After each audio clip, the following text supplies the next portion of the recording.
ever done. So, The acting, first time. and it was very hard to be so serious for that promo, I must tell you. It was on crime and everything. So, So sorry to inform you that Karan Patel, the show host, could not make it because the doctor advised him he's sick. So we're sorry for that. So it's been 4 years, 5 seasons, and we finally have a book. So are we ready for the book launch? Yes. it's an oversized book. Alright, so what do we do?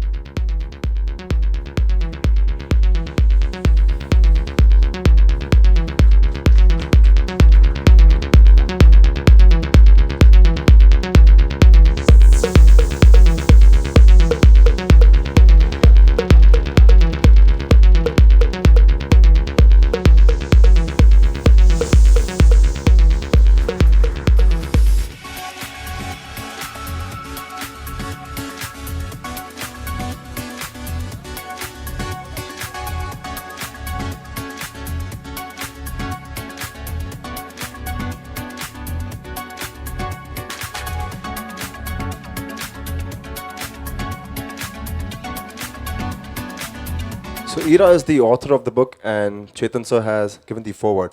So Ira, what was your favorite part of the book? And can we have the book reading done? Sure. So I'm going to. I'm not sure favorite is the right word with stories that are a little horrific, but I'm going to tell you about a short story which I felt was, I don't know, particularly disturbing. Maybe because in some ways I could relate to it in my own life. And when I was writing this book, when I was writing this particular story, I really somehow felt like I put a little bit of myself in it, at least the background part of it. So the story is called Naz. And the story begins with two teenagers who have lived in the US and they move back to a small town in Haryana because their father has gotten a new job. So a little bit similar to my background because I too moved from the US to Indore, a small town, when I was about in the ninth standard.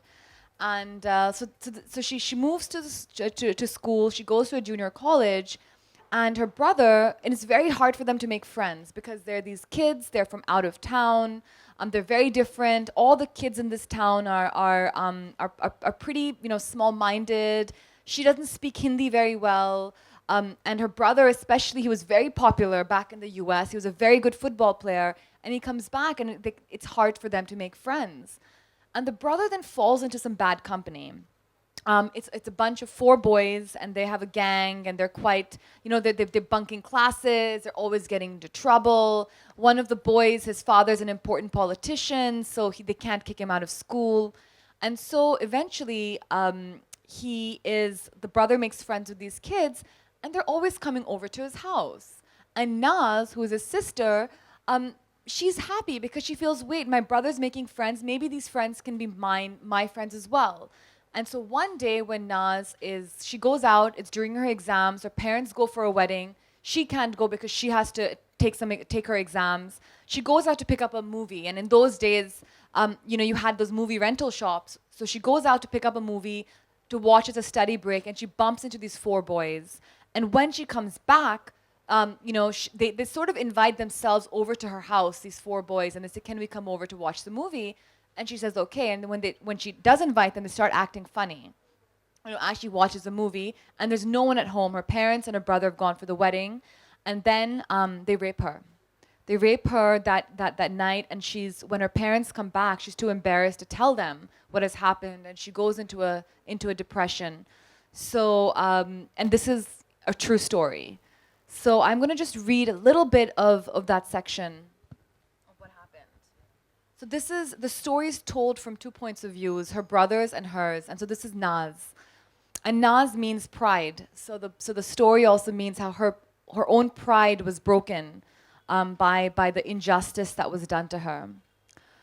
For days I was numb, unfeeling. I felt as if I were stuck in a nightmare that I hoped would end very soon. But it was unending, and the more I moped, the more I kept to myself, the deeper I sank into depression. I didn't want to tell anyone or talk to anyone. I only wanted to be by myself, alone, because a part of me kept on saying that the nightmare would end soon. But it didn't. It just got darker and darker, till one day, even though I'd said that I would not, I told AB everything. AB is her brother. Once I did, I felt as if a huge weight was lifted from my shoulders, but I was also more scared. What would happen now? AB was shocked, angry, violent, sad. He broke down and holding his head in his hands, he blamed himself for everything, for befriending those criminals, for bringing them home, for his poor judgment. But unlike me, despite being devastated, he took action, beginning by telling my parents. Papa did not want to go to the police. He did not trust them. He thought that we should deal with it ourselves instead of turning it into a public scandal handled by inept authorities. Mom, on the other hand, was both livid and crying at the same time, put her foot down and told him that she would move heaven and earth to make sure that those boys got sentenced, and that to happen we had to seek redress and get justice. And justice we did get. Within weeks, all 4 boys were charged with rape. Nab, Arjun, and Rakshay were sentenced to lifetime terms in prison. Ronak was below 18, was sent to a juvenile correction center. The judge, a kind old lady, assured us that she would ensure that he got his due punishment, though it looked unlikely at the present moment. In one way, I was satisfied with the outcome of the trial, but in another, I knew that it didn't really matter because something fundamental within me had been destroyed. And no one, no lawyer, no judge, no arm of justice could ever restore that. So, also in this story are little elements of the Nirbhaya rape case, and that's why I had one character who was sentenced to a juvenile facility.